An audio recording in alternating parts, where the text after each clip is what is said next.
চলো চট করে একটা ইজি পিজি পিৎজা রেসিপি দেখে নেওয়া যাক। ওই তো প্রথমে 1 বাটির মতো আটা নিলাম, হ্যাঁ আটাই নিলাম, আমি কিন্তু ময়দা দিইনি। তারপর একটু নুন, পরিমাণ মতো বেকিং পাউডার, পরিমাণ মতো বলতে আমি সব কিছু আন্দাজ মতোই দিয়েছি, আমি খুব একটা মেপে দিইনি। তারপর ওই কয়েক চামচের মতো টক দই দিয়ে জল দিয়ে ভালো করে সেটাকে মাখতে হবে। মনে রাখতে হবে খুব একটা টাইট মাখলে চলবে না, এটাকে লুজভাবেই মাখতে হবে। ভালো করে মাখা হয়ে যাবার পর হাতে কয়েক ফোঁটা সাদা তেল নিয়ে ওর উপরে ছড়িয়ে দিতে হবে। ছড়িয়ে পর একটা ঢাকা দিয়ে মোটামুটি আধ ঘন্টার মতো ওটা সাইডে রেখে দিতে হবে।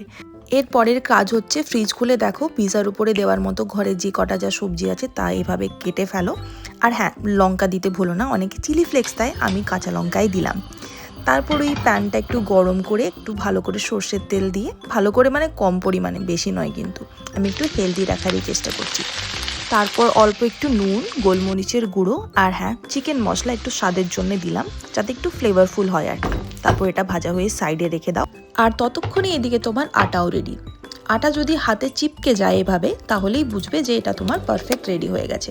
এরপর আর কি, ডো করে ভালো করে বেলে নাও।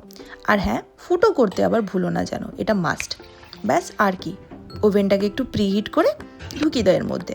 180 ডিগ্রি টেম্পারেচারে ওই 20-25 মিনিটের মতো রাখলেই পিৎজা বেস রেডি। তারপর যা কিছু সবজি ভেজে রেখেছো তার দিয়ে দাও, বেশি করে চিজ দিয়ে দাও, আমার বাড়িতে বেশি চিজ ছিল না তাই যেটুকু ছিল তাই দিয়ে দিয়েছি।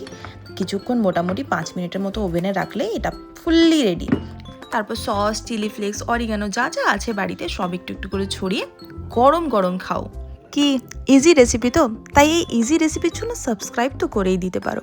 আর হ্যাঁ, লাইক করতে ভুলো না প্লিজ।